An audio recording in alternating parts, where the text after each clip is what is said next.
नमस्कार दोस्तों। पिछले 10 वर्षों के पश्चात इस बार संसद में नेता विपक्ष की महत्वपूर्ण धमक सुनाई दी। जैसा कि मैंने पहले भी कहा था कि संसदीय शासन प्रणाली में नेता विपक्ष की महत्वपूर्ण भूमिका हो और वह सिर्फ विपक्ष का ही प्रतिनिधित्व नहीं करता है, बल्कि शैडो प्रधानमंत्री के रूप में भी अपनी भूमिका को निभाता है। और सबसे महत्वपूर्ण उसका जो कार्य है वो कार्य है कि वह सत्ता पक्ष की निरंकुशता और मनमानियों पर रोक लगाने का काम करता है। इस बार संसद में पिछले 10 वर्ष के पश्चात 18वीं लोकसभा के कार्यकाल के 6वें दिन जो नजारा देखने को मिला वो नजारा कुछ अलग ही था। राहुल गांधी ने प्रधानमंत्री नरेंद्र मोदी और भारतीय जनता पार्टी को कई महत्वपूर्ण मुद्दों पर घेरा, जिसमें उन्होंने संसद में महिला, मजदूर, किसान, बेरोजगारी, अग्निवीर, मणिपुर, अयोध्या जैसे कई मुद्दे उठाए और अपने 90 मिनट के भाषण के दौरान वो प्रधानमंत्री नरेंद्र मोदी के ऊपर कहीं ना कहीं लगातार हमलावर होते हुए दिखे। पिछले 10 वर्ष के सूखे के पश्चात संसद में जो नजारा देखने को मिला वो नजारा कुछ अलग ही था।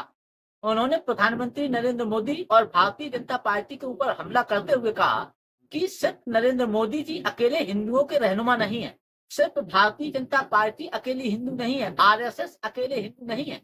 शायद उनके कहने का मतलब ये रहा होगा कि भारतीय जनता पार्टी, नरेंद्र मोदी और आरएसएस सिर्फ हिंदुओं के रहनुमा या ठेकेदार नहीं।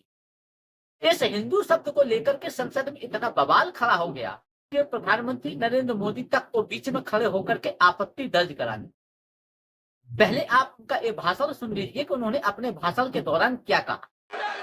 नहीं नहीं नहीं नहीं नहीं नहीं, नरेंद्र मोदी जी पूरा हिंदू समाज नहीं है, बीजेपी पूरा हिंदू समाज नहीं है, आरएसएस पूरा हिंदू समाज नहीं है।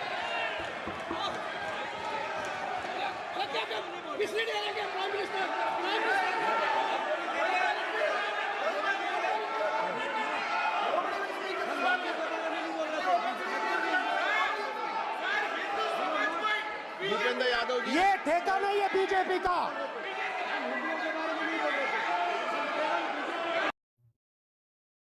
राहुल गांधी संसद के अंदर शंकर जी का चित्र लेकर के आए और उन्होंने कहा कि ये त्रिशूल हिंसा का नहीं बल्कि अहिंसा का प्रतीक है।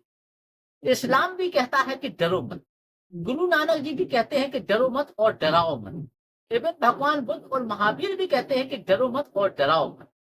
लेकिन जो लोग अपने आप को हिंदू कहते हैं वो 24 घंटे हिंसा हिंसा हिंसा और नफरत नफरत नफरत की बात करते हैं। उनके इसी शब्द को लेकर के बवाल खड़ा हो गया कि क्या हिंदू हिंसक होते। हिंदू धर्म का हवाला देते हुए उन्होंने कहा कि हिंदू धर्म हमें हिंसा का नहीं बल्कि अहिंसा का पाठ पढ़ाता है। फिलहाल सवाल ये खड़ा हुआ है कि राहुल गांधी इस बार सत्ता पक्ष के ऊपर इतने हमलावर और आक्रामक होते हुए क्यों दिख रहे हैं।